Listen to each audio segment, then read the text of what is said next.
सुबह का सूरज अभी पूरी तरह निकला भी नहीं था। आसमान हल्का सा गुलाबी था और हवा में मिट्टी की सोंधी खुशबू तैर रही थी।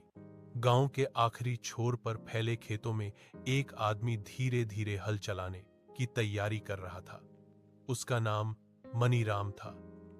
उम्र कोई 40 के आस पास, लेकिन चेहरे पर 50 साल की थकान साफ झलकती थी। मनीराम के साथ उसकी एकमात्र साथी थी गौरी, उसकी बूढ़ी गाय। गौरी अब ज्यादा दूध नहीं देती थी, लेकिन मनीराम के लिए वह सिर्फ गाय नहीं, परिवार का हिस्सा थी। जब सबने साथ छोड़ दिया था, तब भी गौरी उसके साथ खड़ी रही थी। मनीराम बहुत गरीब था। उसके पास न तो पक्के कपड़े थे, न अच्छे जूते, पैरों में फटी हुई चप्पल और बदन पर पुरानी धोती। हाथों की लकीरों में मेहनत की कहानी लिखी थी। खेत उसका नहीं था, वो तो बस दूसरों के खेतों में मजदूरी करता था। जो मिलता उसी से गुजारा करता। उस दिन भी मनीराम खेत में काम कर रहा था। सूरज चढ़ने लगा था और गर्मी बढ़ती जा रही थी। गौरी हल खींच रही थी। उसकी सांसें तेज हो गई थीं। आंखों में थकान थी, लेकिन वो रुकी नहीं।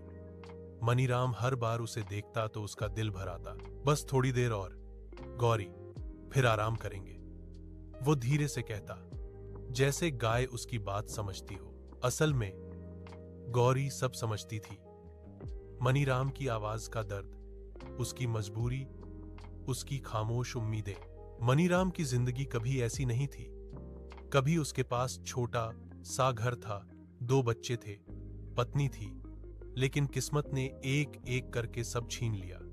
पहले सूखा पड़ा, फसल बर्बाद हो गई, फिर कर्ज बढ़ता गया, बीमारी आई और उसकी पत्नी चल बसी। बच्चों को शहर भेजना पड़ा, जहां वो किसी और के घरों में काम करने लगे। अब गांव में मनीराम और गौरी ही थे। दोपहर होते होते गर्मी असहनीय हो